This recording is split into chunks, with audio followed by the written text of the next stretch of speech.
அனைத்து மாணவ செல்வங்களுக்கும் மீண்டும் ஒரு பொழுதில் வணக்கத்தை தெரிவித்துக்கொண்டு டான் டிவியினூடாக டானுடைய கல்வி குழுமமானது நீண்ட காலமாக இந்த கல்வி பணியை ஆற்றி வருகின்றது. ஆகவே இந்த கல்வி சேவையினூடாக மாணவர்கள் எதிர்காலத்தில் நல்ல பெறுபேறுகள் எடுக்க வேண்டும் என்பதுதான் நம்முடைய இலக்கும் எதிர்பார்ப்பும்.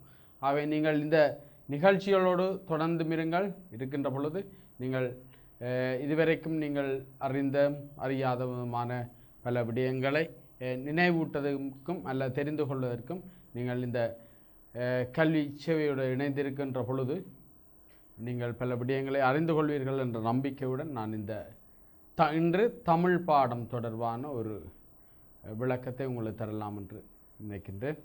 நாங்கள் பாடத்துக்கு செல்வோம்.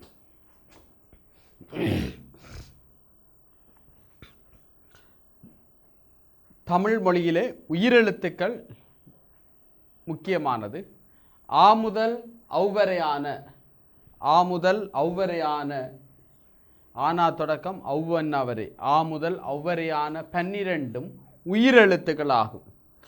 ஆ முதல் ஔவரையான 12 உயிரெழுத்துக்களாகும்.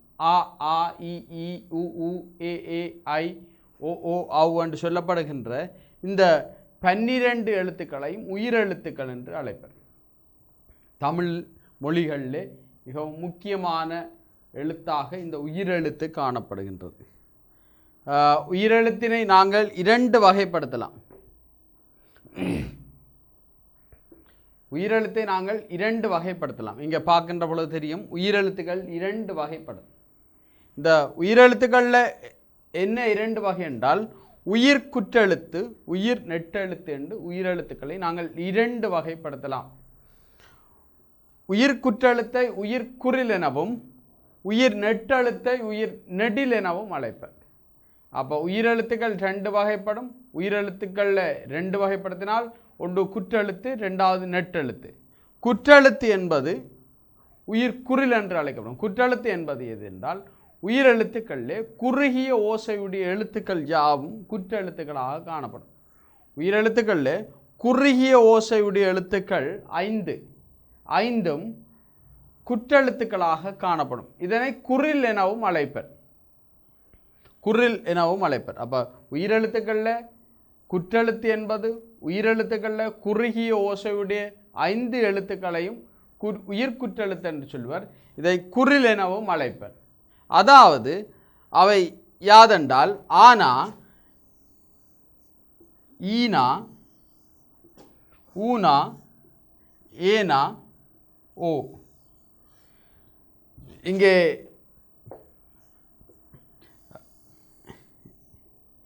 தெளிவாக தெரிகின்றது. நீங்கள் திரைகளில் பார்க்கின்ற பொழுது ஆ இ உ ஏ ஓ என்று சொல்லப்படுகின்ற இந்த 5 எழுத்துக்களும் உயிர்குற்றெழுத்துக்களாகும்.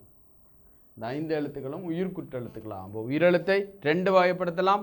ஒன்று உயிர் குற்றெழுத்து, 2வது உயிர் நெட்டெழுத்து. இங்கே பார்க்கின்ற பொழுது உயிர் நெட்டெழுத்து காணப்படும். உயிர் நெட்டெழுத்து என்பது உயிரெழுத்துக்கள் 12லேயும் நீண்ட ஓசையுடைய எழுத்துக்கள் 7 இருக்கின்றது. நீண்ட ஓசையுடைய எழுத்துக்கள் 7. இந்த நீண்ட ஓசையுடைய எழுத்துக்கள் 7ஐயும் உயிர் நெடில் என அழைப்பர். உயிர் நெட்டெழுத்து, இது நெட்டெழுத்து என்று சொல்லப்படுகின்றது. அதாவது நீண்ட ஓசையுடையது. நீங்கள் உயிரெழுத்துக்களை பார்த்தால் அ ஆ இ ஈ உ ஊ என்று சொல்லப்படுகின்ற அந்த ஓசை தன்மையை காணப்படும். தமிழ் எழுத்துக்களில் மிகவும் உன்னதமானது ஒன்று ஓசை. இந்த ஓசை தான் எல்லா இடத்திலும் நீங்கள் தமிழ் படிக்கின்ற பொழுது இந்த தமிழினுடைய ஓசையை நீங்கள் மிக ஆழமாக பார்க்கலாம். இந்த உயிரெழுத்துக்களை 2 வகைப்படுத்தி ஒன்று குற்றெழுத்து, உயிர் குற்றெழுத்து அல்லது உயிர் குறில் என்று அழைப்பர். 2வது உயிர் நெட்டெழுத்து அல்லது உயிர் நெடில் என அழைப்பர். இந்த குற்றெழுத்து நெட்டெழுத்து என்பதனை ஓசை தான் தீர்மானிக்கின்றது. அப்போ இந்த நெட்டெழுத்து நெடில் என்று சொல்லப்படுகின்ற இது நீண்ட ஓசையுடையதாக காணப்படும். நீண்ட ஓசையுடையதாக ஆ இ உ ஏ ஓ ஐ என்று சொல்லப்படுகின்ற நீண்ட ஓசையுடையதாக இந்த காணப்படும். ஆவென்னா ஈயென்னா ஊவென்னா ஏன்னா ஐயென்னா ஓவென்னா ஒவ்வொன்னா என்று சொல்லப்படுகின்ற இந்த 7 எழுத்துக்களையும் நாங்கள் உயிர் நெட்டெழுத்துக்கள் அல்ல உயிர் நெடில் என அழைப்போம். அப்போ திருப்பி பார்ப்போமாக இருந்தால் உயிரெழுத்து 12, இந்த உயிரெழுத்துக்கள் 12ஐயும் 2 வகைப்படுத்தலாம். ஒன்று உயிர் குற்றெழுத்து, ரெண்டாவது உயிர் நெட்டெழுத்து. உயிர் குற்றெழுத்து குறுகிய ஓசை உடையது, உயிர் நெட்டெழுத்து நீண்ட ஓசை உடையது. உயிர் குற்றெழுத்து 5, உயிர் நெட்டெழுத்து 7. ஆகவே இந்த வகையில் உயிரெழுத்துக்களை நாங்கள் பார்ப்போமாக இருந்தால் உயிரெழுத்து 2 வகைப்படும், குற்றெழுத்து நெட்டெழுத்து அல்லது குரில் நெடில். குரில்ல 5 இருக்குது, நெடில்ல 7 இருக்குது. அடுத்தபடி அதை பார்ப்போமாக இருந்தால் அடுத்த எழுத்துக்கள் என்ற அடிப்படையில் மெய்யெழுத்துக்கள் முக்கியமானதாக காணும். மெய்யெழுத்துக்கள் அப்போ உயிரெழுத்தை நாங்கள் நாங்கள் உயிரெழுத்து 12 இருக்குன்னு பார்த்தாங்க. அடுத்தது மெய்யெழுத்தை பார்க்கின்றோம். மெய்யெழுத்து 18 இருக்கு, 18 மெய்யெழுத்துக்கள் இருக்கு. இந்த 18 மெய்யெழுத்துக்களும் முதல் இன்வரையான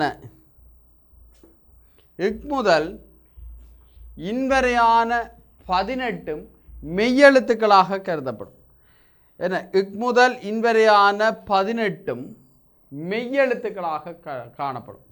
இந்த மெய்யெழுத்துக்களை 3 வகைப்படுத்தலாம். வல்லினம், மெல்லினம், இடையினம் என்று சொல்லப்படுகின்ற 3 வகையாக நாங்கள் பார்க்க முடியும். மெய்யெழுத்துக்களை 3 வகைப்படுத்தலாம். அதாவது முதல் இன்வரையான 18 எழுத்துக்களை மெய்யெழுத்துக்கள். இந்த மெய்யெழுத்துக்களை நாங்கள் 3 வகைப்படுத்தலாம்: வல்லினம், மெல்லினம், இடையினம்.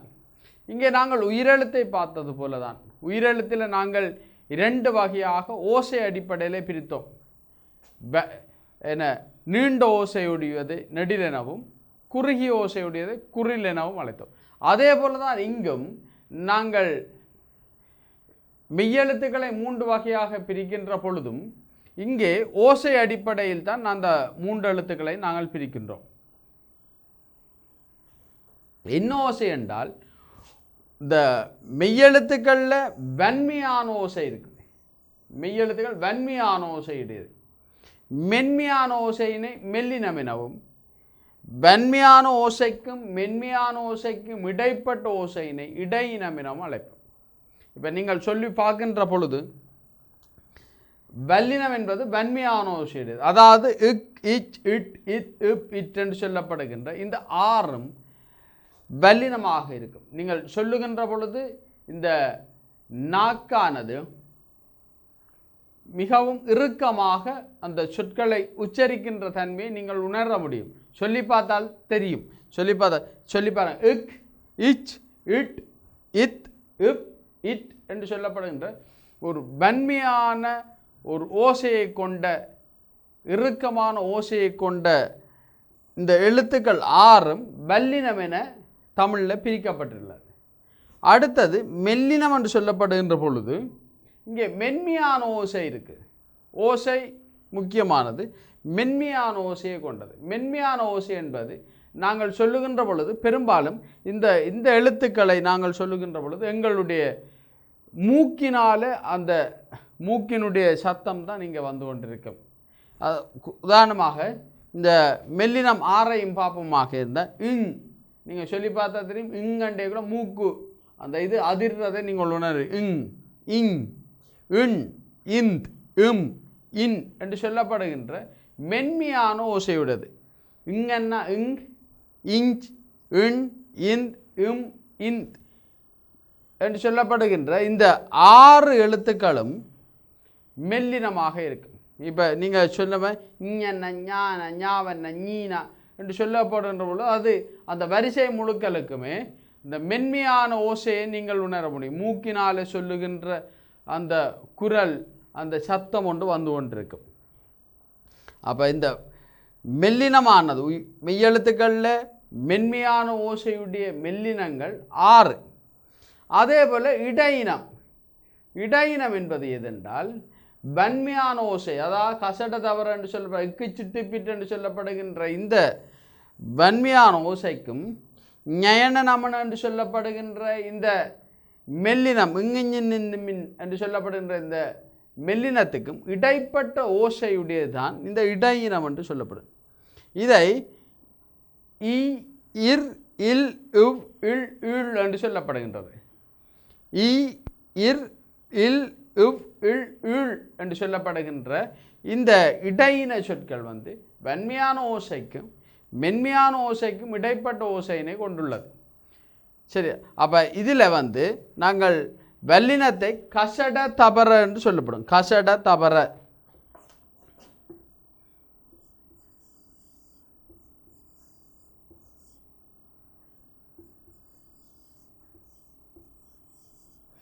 கசட தபர என்று சொல்லலாம். அதாவது இந்த எக்கிச்சிட்டிப்பிட்ட நாங்கள் குற்றில்லாமல், இந்த எக்கிச்சிட்டிப்பிட்ட குற்றில்லாமல் சொல்கிறது, மேலே போடுற அந்த குற்று அதை இல்லாமல் சொல்கிறது கசட தபர. க ச ட த ப ர என்று சொல்லப்படுகின்ற இந்த வல்லினத்தை கசட தபர என்று அழைக்கலாம். கசட தபர, அதாவது எக்கிச்சிட்டிப்பிட்டு என்று சொல்லப்படுகின்ற இந்த வல்லினத்தை நாங்கள் கசட தபர என்று சொல்லுவோம். அடுத்தாவது மெல்லினம் இங்கிஞ்சின் என்று சொல்லப்படுகின்ற இந்த 6 மெல்லினை ஞயன நமன என்று சொல்லலாம். ஞயன நமன, ஞயன நமன என்று சொல்ல ஞயன நமன என்று சொல்லப்படும். அதாவது இடையினத்தை நாங்கள் பார்ப்போம். இடையினம் வன்மையான ஓசைக்கும் மென்மையான ஓசைக்கும் இடைப்பட்ட ஓசையுடைய 6 எழுத்துக்களையும் இடையினம் என்று சொல்லுவோம். இர் இர் இல் இவ் இல் இல் என்று சொல்லப்படுற இதை ஜரல வளல என்று சொல்லப்படும். ஜரல வளல. ஆகவே நாங்கள் திருப்பி பார்ப்போமாக இருந்தால் மெய்யெழுத்துக்கள் 18 மெய்யெழுத்துக்களாக இக் முதல் இன்வரையான 18ஐயும் நாங்கள் மெய்யெழுத்துக்கள் என்று அழைப்போம். இந்த மெய்யெழுத்துக்களை 3 வகைப்படுத்தலாம்: வல்லினம், மெல்லினம், இடையினம். வல்லினம் என்பது வன்மையான ஓசையுடையது, மெல்லினம் என்பது மென்மையான ஓசையுடையது, இடையினம் என்பது வன்மையான ஓசைக்கும் மென்மையான ஓசைக்கும் இடைப்பட்ட ஓசையுடையது.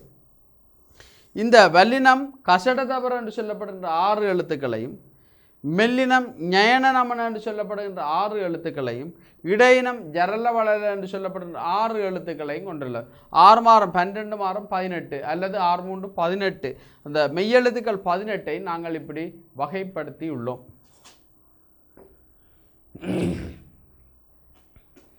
அடுத்ததை பார்ப்போம்டா உயிர்மெய் எழுத்துக்கள்.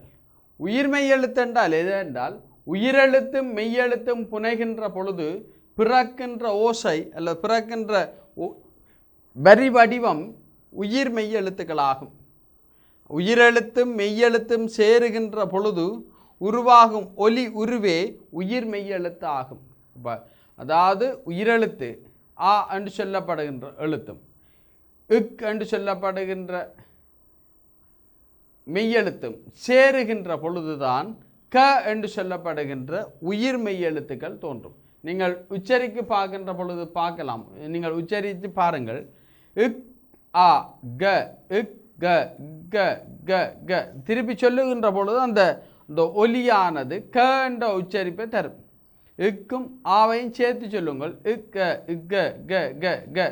ஆகவே இக்கும் ஆவும் சேருகின்ற பொழுது, இந்த மெய்யெழுத்தான இக்கும் ஆ என்று சொல்லப்படுகின்ற உயிரெழுத்தும் சேருகின்ற பொழுது உயிர் மெய்யெழுத்தான க என்றது தோன்றும். அப்போ நாங்கள் இங்கே உதாரணமாக பார்ப்போமாக இருந்தால் 12 உயிரெழுத்துக்கும் இந்த ஏதாவது ஒரு 12 மெய்யெழுத்துக்களை நாங்கள் சேர்த்து பார்ப்போம். இக்கோட ஆனா சேர்ந்தா க இக்க, இச்சோட ஆவன்னா சேர்ந்தா சா சா சாவன்னா வரும். இட்டோட ஈனா சேர்ந்தா டி டி டீனா வரும். இத்தோட ஈயன்னா சேர்ந்தா தீ தீயன்னா வரும். இப்போட ஊனா சேர்ந்தா பூ இப்போட ஊனா சேர்ந்தா பூ. இட்டோட உவன்னா சேர்ந்தா ட்ரூ இட்டோட உவன்னா சேர்ந்தா ட்ரூ. ஈயோட ஏனா சேர்ந்தா ஏ ஏ ஒற்ற கொம்பு. இரோட ஏன்னா சேர்ந்தா ரெட்ட கொம்பு டே என்று வரும். இல்லோட ஐ சேர்ந்தா லை இல்லோட ஐ சேர்ந்தா லை. இவ்வோட ஓ சேர்ந்தா ஓ. இல்லோட ஓ சேர்ந்தா லோ. இல்லோட அவ் சேர்ந்தா லவ் என்று சொல்லப்படுகின்ற இந்த 12 உயிரெழுத்துக்களுடன் 18 மெய்யெழுத்துக்கள் சேருகின்ற பொழுது உயிர் மெய்யெழுத்துக்கள் தோன்றும். 12 தர 18 மெய்யெழுத்துக்கள். அப்போ நாங்கள் பாப்பமாக இருந்தால் அப்போ உயிர் மெய்யெழுத்துக்கள் எத்தனை என்றால் 12 தர 18. இது உயிரெழுத்துக்கள் 12 மெய்யெழுத்துக்கள் 18 சேருகின்ற பொழுது உயிரெழுத்து போய் 2 16 6 எழுதி 1 மிச்சம் 8 8 3 9 2 2 1 1 6 1 2. அப்போ 216 எழுத்துக்களை மெய்யெழுத்து உயிர் மெய்யெழுத்தானது தன்னிடத்தை கொண்டுள்ளது. உயிரெழுத்து 12 மெய்யெழுத்து 18 சேர்ந்து உயிர் மெய்யெழுத்துக்கள் 216 உயிர் மெய்யெழுத்து தன்னிடத்தை கொண்டுள்ளது. 216 உயிர் மெய்யெழுத்துக்கள் காணப்படுகின்றது. உயிர் மெய்யெழுத்துக்கள் இது இந்த மொழி குடும்பத்திலே முதன்மையான மொழி என்று இன்றைய உலகியல் ஆராய்ச்சியாளர்கள் ஆய்வாளர்கள் சொல்லிக் கொண்டிருக்கிறார்கள். இந்த தமிழ் மொழியானது பழமையான மொழிகளில் ஒன்று. பழமையான மொழிகளில் ஒன்று இல்லை, பழமையான மொழிகளில் முதன்மையானது என்று சொல்லப்படுகின்ற அளவுக்கு இந்த தமிழ் மொழி மிகவும் உலகத்திலே புகழ்பூத்த மொழியாக காணப்படுகின்றது. இந்த தமிழ் மொழியிலே காரணம் என்னென்றால் இந்த தமிழ் மொழி ஏனைய மொழிகளில் பிரிக்கின்ற பாகுகாடிலும் பார்க்க மிக இலகுவாக உயிரெழுத்துக்களை அந்த ஓசையின் அடிப்படையிலும் மெய்யெழுத்துக்களை அதனுடைய ஓசையின் அடிப்படையிலும் இவ்வாறு பிரித்து மிக இலகுபடுத்தி கற்பதற்கு இலகுபடுத்தப்பட்ட ஒரு மொழியாகவும் கேட்பதற்கு இனிமையான ஓசைகளை கொண்ட லயமிக்க மொழியாகவும் இந்த தமிழ் மொழி காணப்படுகின்றது. இந்த தமிழ் மொழியில் நாங்கள் பார்த்தினாங்கள் உயிரெழுத்துக்கள் 12 பார்த்தினாங்கள். அதை 2 வகைப்படுத்தினாங்கள், உயிரெழுத்து மெய்யெழுத்து. அடுத்தது மெய்யெழுத்து பார்த்தினாங்கள் முதல் வரையான 18ஐயும் நாங்கள் மெய்யெழுத்து பார்த்தோம். இந்த மெய்யெழுத்தை 3 வகைப்படுத்தினோம், வல்லினம் மெல்லினம் இடையினம். அடுத்தது பார்த்தோம் உயிர் மெய்யெழுத்து. உயிரெழுத்தும் மெய்யெழுத்தும் சேருகின்ற பொழுது அல்லது புனைகின்ற பொழுது உருவாகும் ஒலி உருவே உயிர் மெய்யெழுத்துக்கள் ஆகும். உயிரெழுத்தும் மெய்யெழுத்தும் சேருகின்ற பொழுது உருவாகின்ற ஒலி உருவே உயிர் மெய்யெழுத்துக்கள் ஆகும். இந்த உயிர் மெய்யெழுத்துக்கள் உயிரோடு மெய் சேர்ந்தால் 216 உயிர் மெய்யெழுத்துக்கள் காணப்படுகின்றது. நாங்கள் அடுத்த பக்கத்தை பார்ப்போமாக இருந்தால் அடுத்தது ஆயுத எழுத்து. இந்த ஆயுத எழுத்து என்பது தமிழில் ஒரே ஒரு எழுத்து மட்டும் காணப்படுகின்றது, ஆயுத எழுத்து. இந்த அஹ் என்று சொல்லப்படுகின்ற இந்த ஆயுத எழுத்து முன்னர் ஒரு காலத்தில் ஆரம்ப காலங்களில் தமிழ் எங்களுடைய பாரம்பரிய தமிழர் வாழ்ந்த பொழுது அல்லது சங்க காலம் சங்கமருவிய காலம் போன்ற காலங்களில் இந்த அகன்னா என்று சொல்லப்படுகின்ற இது அதிகமாக பயன்படுத்தப்பட்டதாக ஆய்வாளர்கள் சொல்லுகின்றார்கள். அதிக எழுத்துக்கள் பாதிக்கப்பட்டது இந்த அகன்னா. இப்போ அகுது இகுது உகுது என்று சொல்லப்படுகின்ற பொழுது அங்கே அந்த அகன்னான்றது பயன்படுத்தப்பட்டது. பிற காலப்போக்கிலே அது மறிவடைந்து அது இது உது என்று சொல்லப்படுகின்ற அளவுக்கு சுருக்கமாக காணப்படும். ஆனால் இன்றும் இகன்னா பாய்க்கிற ஒரே எழுத்தாக காணப்படுகின்ற அகிருணை. இந்த அகிருணை என்ற சொல்லை நீங்கள் எழுதுகின்ற போது ஆனா அகன்னா ரீனா நையன்னா என்று சொல்லப்படுகின்ற இந்த அகிருணை காணப்படும். அகிருணைக்குத்தான் இந்த அகன்னா பாவிக்கப்படுகின்றது. வேறு எந்த ஒரு சந்தர்ப்பத்திலும் இன்று நாங்கள் அகன்னா பாவிக்கிறது குறைவாக போயிட்டு. அடுத்தது அப்போ நாங்கள் பார்க்கின்ற பொழுது அப்போ தமிழில் முக்கியமான எழுத்துக்களை பார்த்தோம். தமிழ் எழுத்துக்கள் என்று பார்த்தோம். தமிழ் எழுத்துக்கள் அதனுடைய எண்ணிக்கைகள் அடிப்படையில் பார்ப்போம். உயிரெழுத்துக்கள் 12, மெய்யெழுத்துக்கள் 18, உயிர் மெய்யெழுத்துக்கள் 216, ஆயுத எழுத்து 1. அப்போ இவ்வளோத்தையும் கூட்டினால் 247 எழுத்துக்கள் தமிழில் காணப்படுகின்றது. அப்போ நாங்கள் இப்போ பார்த்தது தமிழில் அடிப்படையாக உள்ள எழுத்துக்களை மட்டும்தான். தமிழில் காணப்படுகின்ற எழுத்துக்களை மட்டுமே நாங்கள் அடிப்படையாக வைத்துக்கொண்டு பார்த்தோம். அடுத்ததாக பார்ப்போம் இப்போ இதுவரைக்கும் நாங்கள் பார்த்ததில்லை, எதிர்காலத்தில் அல்ல கடந்த காலங்களில் வந்த வினாக்களை பார்ப்போம். எதிர்காலத்தில் அல்ல கடந்த காலங்களில் வந்த வினாக்களை பார்ப்போமாக இருந்தால், அல்லது இந்த வருடம் வரக்கூடிய வினாக்களை பார்ப்போம். இந்த இதுவரை காலம் இப்போ தரம் 4 தரம் 5 புதிய பாடத்திட்டத்தில் அடிப்படையில் பார்க்கின்ற பொழுது முந்தி பாடல்களையும் பந்திகளையும் கதைகளையும் அதிகமாக காணப்படுகின்ற இந்த பாடநூலில் இப்பொழுது பார்க்கலாம் நீங்கள் இந்த உயிரெழுத்து மெய்யெழுத்து உயிர் மெய்யெழுத்தினுடைய பாகுபாடுகள் அதனுடைய முக்கியத்துவம் பற்றி அது தரம் 4 தரம் 5 பாடநூலில் காணப்படுகின்றது. ஆகவே அப்போ இந்த வருடம் சில வேளை எதிர்பார்க்கப்படுகின்றது இவ்வாறான இலக்கணம் தொடர்பான வினாக்கள் வரக்கூடிய வாய்ப்பு இருக்கின்றது. அப்போ இலக்கணம் தொடர்பான இது தமிழ் இலக்கண என்று சொல்லப்படுகின்ற இந்த இலக்கணம் தொடர்பான சில கேள்விகளும் வரக்கூடிய வாய்ப்பு இருக்குது. உயிரெழுத்துக்கள் எத்தனை என்று 3 விட போடுவான், 12 18 5. உயிர் மெய்யெழுத்துக்கள் எத்தனை போடக்கூடிய வாய்ப்பு இருக்குது. அப்போ உயிரெழுத்துக்கள் எத்தனை வகைப்படும் போடக்கூடிய வாய்ப்பு இருக்குது. ஆகவே நாங்கள் இதை நாங்கள் தெளிவாகுகின்ற பொழுது, இந்த விடயங்களை தெளிவாக்குகின்ற பொழுது நாங்கள் இது எதிர்காலத்தில் வரப்போன்ற அந்த புலமை பரீட்சை நல்ல பெறுபேறுகள் எடுக்கிறதுக்கு இது முக்கியமானதாக காணப்படும். பாப்பமாக இருந்தால் ஒரு சிறிய வினாக்களை பார்ப்போம். நாங்கள் உயிரெழுத்துக்களை எத்தனை வகைப்படுத்த முடியும்? முதலாவது கேள்வி, உயிரெழுத்துக்களை எத்தனை வகைப்படுத்த முடியும்? விடைய பார்ப்போம் என்றால் ஒரு வகைப்படுத்தலாம், 2 3 முதலாவது விடை 1, ரெண்டாவது விடை 2, மூன்றாவது விடை 3. உயிரெழுத்துக்கள் எத்தனை வகைப்படுத்தலாம்? உயிரெழுத்துக்களை எத்தனை வகைப்படுத்தலாம் என்றால் உயிரெழுத்துக்கள் 2 வகைப்படுத்தலாம், குற்றெழுத்து நெட்டெழுத்து. ஆகவே 2 என்று போட்டால் சரி. உயிரெழுத்துக்களை எத்தனை வகைப்படுத்தலாம்? 2 வகைப்படுத்தலாம். அடுத்த கேள்வி, உயிரெழுத்துக்கள் எத்தனை உண்டு? உயிரெழுத்துக்கள் எத்தனை இருக்கு? 5 இருக்கா? 5 7 12 3 விடைகள் இருக்கு. 5 7 12. உயிரெழுத்துக்கள் ஆ முதல் அவ்வரையான உயிரெழுத்துக்கள் 12 ஆகும். ஆகவே 3வது விடை 12க்கு போட்டால் சரி. அடுத்த கேள்வியை பார்ப்போம். உயிர்குறில்கள் எத்தனை? உயிர்குறில் அப்போ நான் பார்த்தனா உயிர்குறில், குறில 2 வகைப்படுத்தலாம், குற்றெழுத்து நெட்டெழுத்துண்டு. குறில் என்பது குற்றெழுத்து, அதாவது குறுகிய ஓசையுடையது. குறுகிய ஓசையுடையது பார்த்தோம், ஆனா ஈனா ஊனா ஏனா ஓனா என்று சொல்லப்படுகின்ற 5ஐ பார்த்தோம். ஆ இ உ ஏ ஓ என்று சொல்லப்படுகிற 5 எழுத்துக்களை பார்த்தோம். ஆகவே 5 எழுத்துக்களும் உயிர்குறில் என்று சொல்லப்படுகின்ற பொழுது இங்கே முதலாவது விடை காணப்படும். உயிர்குறில் 5 முதலாவது விடை.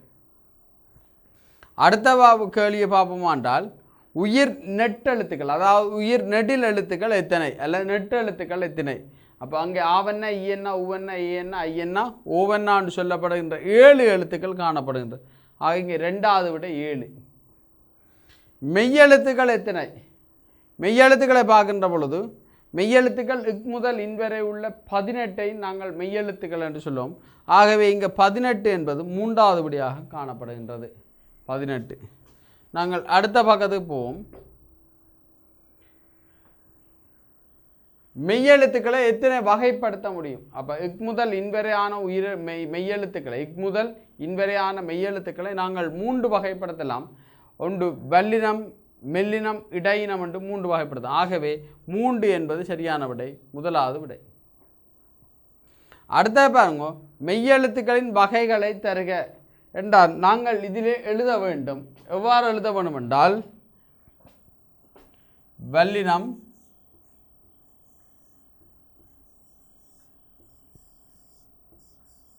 வல்லினம்,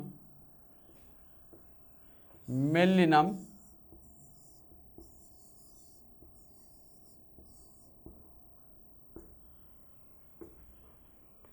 இடையினம்.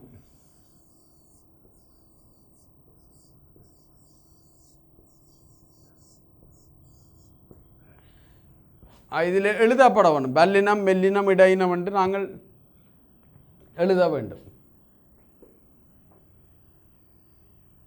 அடுத்த கேள்வியை பார்ப்போம் என்றால் வல்லின எழுத்துக்கள் எத்தனை?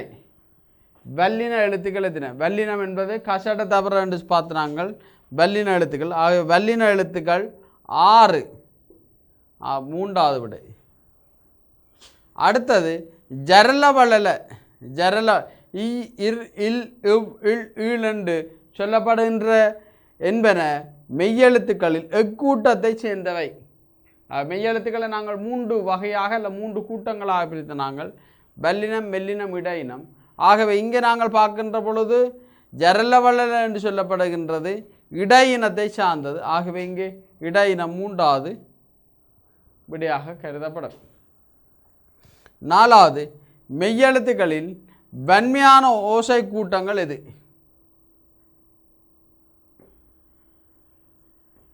வன்மையான ஓசை கூட்டம், அதாவது வல்லினம் அதை எழுத வேணும். கசட தபர எக்கு சிட்டி பிட்டண்டு நாங்கள் இதில் எழுதப்பட வேண்டும். எழுதினால் இது இந்த இதுக்கு பொருத்தமான விடையாக காணப்படும். அடுத்த பக்கத்தை பார்ப்போமாக இருந்தால் சொற்கள். அப்போ நாங்கள் இதுவரைக்கும் தமிழில் காணப்படுகின்ற முக்கியமான எழுத்துக்களை பற்றி பார்த்தோம். இரண்டாவது பார்க்க போகிறோம் சொற்களை பற்றி பார்க்க. அப்போ திருப்பியும் ஒருக்கா மீள வலியுறுத்தலாக அல்லது நினைவுபடுத்துவதற்காக சொல்லுகின்ற பொழுது தமிழில் எழுத்துக்கள் உயிரெழுத்து, மெய்யெழுத்து, உயிர் மெய்யெழுத்து, ஆயுத எழுத்து என்று 4 வகையான எழுத்துக்கள் இருக்குது. உயிரெழுத்து, மெய்யெழுத்து, உயிர் மெய்யெழுத்து, ஆயுத எழுத்து ஆகிய 4 வகையான எழுத்துக்கள் இருக்குது. இந்த 4 வகையான எழுத்துக்களும் ஓசையுடன் முக்கியமானதாக தொடர்பட்டதாக இருக்கின்றது. அதை உயிரெழுத்தை 2 வகைப்படுத்தலாம், மெய்யெழுத்தை 3 வகைப்படுத்தலாம் என்று நாங்கள் பார்த்தனாங்க.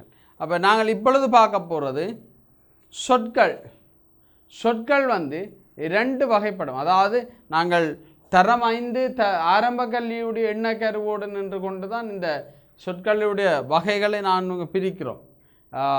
இப்போ நீங்கள் 6ஆம் ஆண்டு அல்ல இடைநிலை அல்லது உயர்தரத்துக்கு போனால் இந்த சொற்களுடைய வகைகள் வேறுபடும் எண்ணிக்கை. இப்போ எங்களுக்கு ஆரம்ப கல்வி அடிப்படை நாங்கள் பார்க்கின்ற பொழுது நாங்கள் பெயர் சொற்கள், வினை சொற்கள் என்ற 2ஐயுமே பார்க்கணும். பெயர், வினை, இடை, உரி என்று சொல்லப்படுகின்ற சொற்கள் காணப்பட்டாலும் நாங்கள் இங்கே பெயர் சொற்களையும் வினை சொற்களையும் மட்டுமே நாங்கள் பார்க்கின்றோம் எங்களுடைய ஆரம்ப கல்வி எண்ணக்கருவின் அடிப்படையில். ஆகவே இந்த சொற்களை நாங்கள் 2 வகைப்படுத்துகிறோம். இங்கே பெயர் சொற்கள், வினை சொற்கள் என்று 2 வகைப்படுத்துகிறோம். பெயர் சொற்கள் அடுத்த பார்ப்போமாக இருந்தால் பெயர் சொற்கள். இந்த பெயர் சொற்கள் என்பது பொருட்பெயர், இடப்பெயர், காலப்பெயர், சினைப்பெயர், குணப்பெயர், தொழில்பெயர் என்று சொல்லப்படுகின்ற 6 வகைப்படுத்தலாம். இந்த பொருட்பெயர், இடப்பெயர், காலப்பெயர், சினைப்பெயர், குணப்பெயர், தொழில்பெயர் என்று சொல்லப்படுகின்ற இந்த பெயர் சொற்களை 6 வகைப்படுத்தலாம் என்று நாங்கள் பார்க்கலாம். சரி, அப்போ சொற்களை பார்க்கின்ற பொழுது 2 வகைப்படும். பெயர் சொல்லு, வினை சொல்லு. பெயர் சொல்லு, வினை சொல்லு 2 வகைப்படுத்தினால் இந்த முதலாவது பெயர் சொல்லை பார்ப்போமாக இருந்தால் பெயர் சொற்களை 6 வகைப்படுத்த முடியும். பொருட்பெயர், இடப்பெயர், காலப்பெயர், சினைப்பெயர், குணப்பெயர், தொழில்பெயர் என்று சொல்லப்படுகின்ற 6 வகைப்படுத்த முடியும். இந்த 6 வகைப்படுத்துகின்ற பொழுது நாங்கள் இதை எப்படி நினைவுபடுத்துறது அல்ல எப்படி ஞாபகப்படுத்துறது என்பதற்கான குறுகிய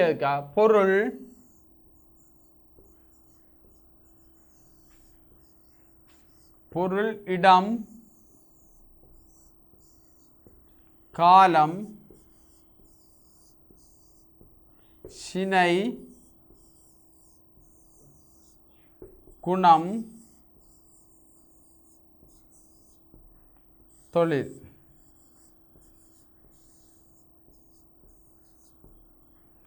பொருளிடம், காலம், சினை, குணம், தொழில் என்று சொல்லப்படுகின்ற 6 வகைகளை நாங்கள் இந்த பெயர் சொற்களை பிரிக்கிறோம்.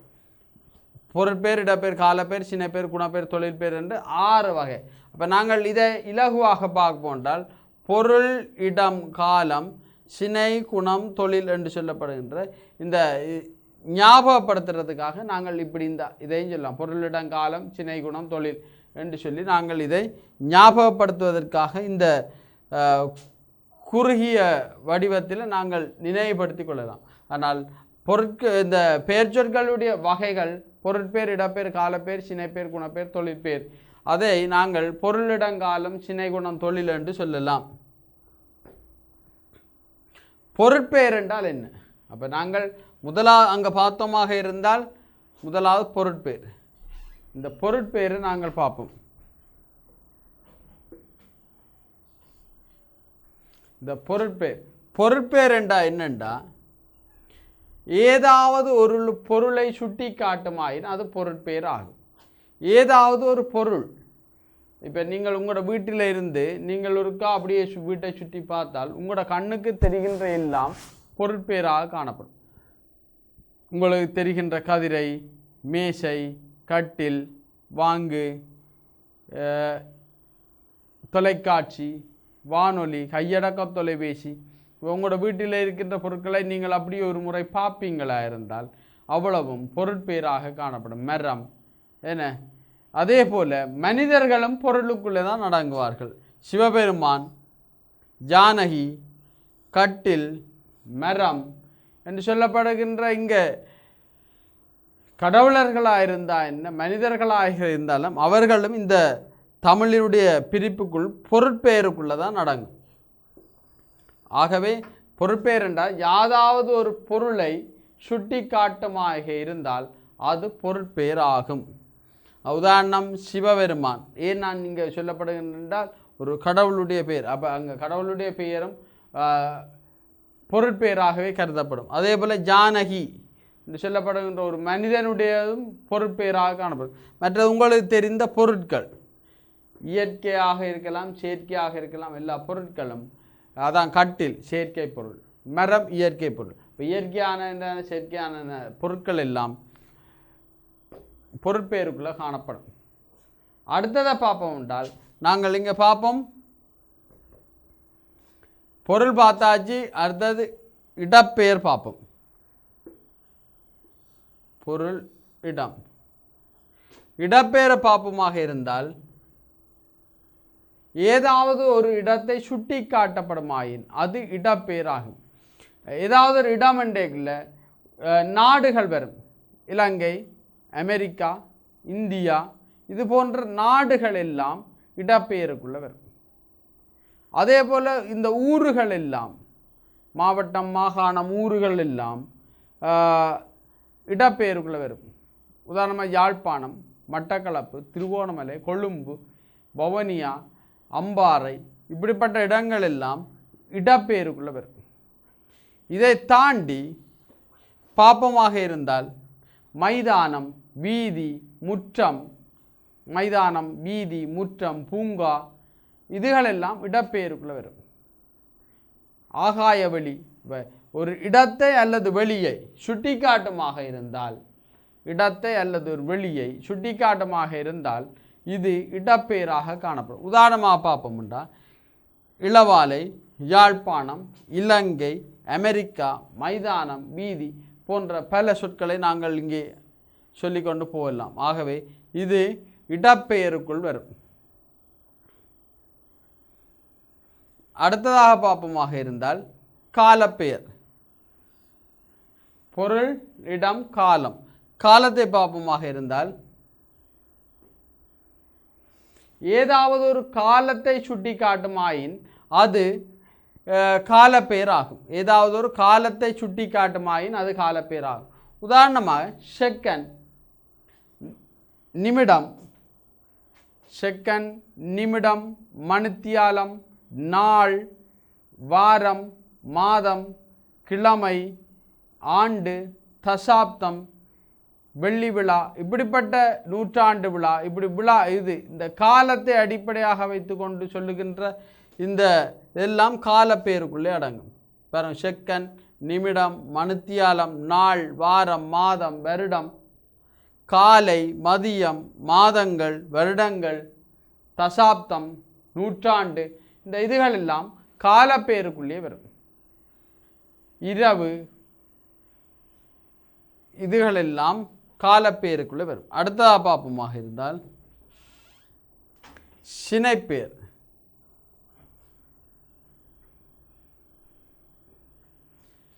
சினைப்பெயர் என்றது ஒரு பொருளின், நாங்கள் அங்கே பொருட்பெயர் என்று பார்த்துனாங்களான்னு, ஒரு பொருளினுடைய பகுதிகளை சினைப்பெயர் என்று சொல்லலாம். ஒரு பொருளினுடைய பகுதிகள். அது ஒரு மனிதனை எடுத்து பாருங்கள். நீங்கள் மனிதனை எடுத்து பார்த்தீங்கன்னா இந்த மனிதனுடைய கண்கள், கண், வாய், மூக்கு, விரல், நகம் இப்படி சொல்லுகின்ற பகுதிகள் எல்லாம் சினைப்பேராக காணப்படும். ஒரு மரத்தை எடுத்து பார்த்தீங்கன்னா இலை, பூ, காய், வேர், கனி இப்படிப்பட்ட பகுதிகள் எல்லாம் சினைப்பேராக இருக்கும். ஒரு பிராணியை எடுத்து பார்த்தீங்கன்னா வால், இறக்கை, செட்டை, கழுத்து, கை, கால் இப்படிப்பட்டதுகள் எல்லாம் ஒரு சினைப்பேருக்குள்ளே அடங்கும். ஆகவே சினைப்பேர் என்பதென்றால் ஒரு பொருளுடைய பகுதிகள் எல்லாம், ஒரு பொருளுடைய முழுமையான ஒரு பொருளுடைய பகுதிகள் எல்லாம் சினைப்பேராக கருதப்படும்.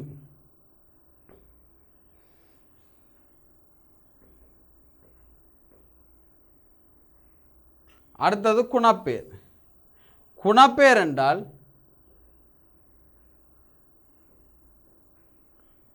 என்றால் ஒரு பொருளினுடைய குணத்தை அல்லது பண்பை சுட்டி காட்டுமானால் அது குணப்பேர். ஒரு பொருளுடைய பண்பை, உதாரணமாக இந்த எழுதுகருவியை நாங்கள் பார்ப்போம்னா இதனுடைய பண்பு நீளம், சிறியது, வெள்ளை, கருப்பு இப்படிப்பட்ட பண்புகளை சொல்லப்படுமாக இருந்தால் அது குணப்பேர் அல்லது பண்பு பேர். உயரம், கட்டை, வெள்ளை, மஞ்சள் இப்படி நிறங்கள் எல்லாம் பண்பு பேருக்குள்ளே வரலாம். அதே போல் கோபம், வீரம் என்ன இதுகளெல்லாம் பண்பு பேருக்குள்ளே வரும். அமைதி என்ன இதுகளெல்லாம் பண்பு பேர். உதாரணமாக பாப்பமாக இருந்தால் இங்கே வெள்ளை, வெள்ளை என்பது நிறங்கள் எல்லாம் நாங்கள் பண்பு பேருக்குள்ளே போட்டுடலாம். அதான் வெள்ளை என்று சொன்னது. இங்கே உயரம், உயரம் என்றால் உயரம், கட்டை, மொத்தம், மெல்லிஸ். ஒரு ஆளை கேட்டால் அவரை தெரியுமோண்டோ அந்த மெல்லிய உயரமானவர் என்று சொல்லுவோம், அல்ல அந்த கட்டை குண்டு என்று சொல்லுவோம். அப்போ இந்த இதுகள் எல்லாம் அவருடைய பண்பை அல்லது குணத்தை எடுத்துக்காட்டுறது குணப்பெயர். அதே போல் அமைதி, அமைதியானவர், கோபமானவர், அமைதி, கோபம் இப்போ இதுகள் எல்லாம் பண்பு பேருக்குள்ளே வரும். அடுத்தது என்ன, இந்த கோபங்கள், உணர்வுகள் எல்லாம் பண்பு பேருக்குள்ளே வரும். ஆகவே இங்கே ஏதாவது ஒரு பொருளின் குணத்தை அல்லது பண்பை சுட்டி காட்டுமாயின் அது குணப்பேராகும். அடுத்த நாங்கள் பார்ப்போமாக இருந்த தொழில்பேர். தொழில்பேர் என்பது ஏதாவது ஒரு பொருளினுடைய செயலை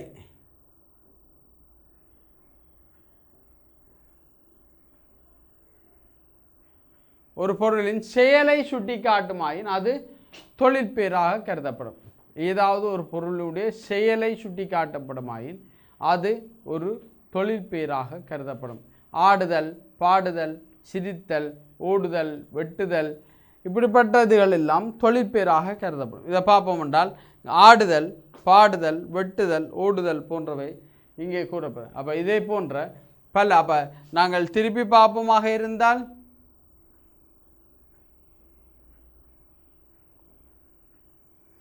பெயர் சொற்கள். அப்போ முதலாவது பார்த்தோம்னா சொற்களை நாங்கள் 2 வகைப்படுத்தினாங்க. ஒன்று பெயர் சொல், வினைச்சொல்.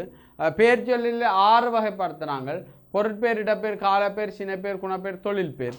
பொருளிடம், காலம், சினை, குணம், தொழில் என்று சொல்லப்படுகின்ற அளவுக்கு இந்த இது பார்த்தோம். அடுத்ததாக பார்த்தோம்னா பொருட்பேர் என்னென்று பார்த்தாங்க. ஏதாவது ஒரு பொருளை சுட்டி காட்டப்படுமாயின் அது பொருட்பேர் எனவும்,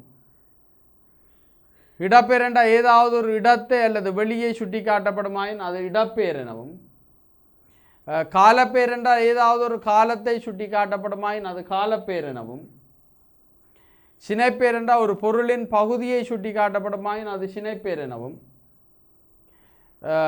குணப்பேர் என்றால் ஏதாவது ஒரு பொருளின் குணத்தை அல்லது பண்பை சுட்டி காட்டப்படுமாயின் அது குணப்பேர் எனவும், ஒரு பொருளின் செயலை சுட்டி காட்டப்படுமாயின் தொழில்பேர் எனவும் நாங்கள் பார்த்தோம். ஆகவே இதுவரைக்கும் நாங்கள் பார்த்த விடயங்களை நாங்கள் முழுமையாக திரும்பி பார்க்கின்ற பொழுது பொருட்பேர் என்றால் என்ன, முதலாவது பார்த்தோம் எழுத்துக்கள்.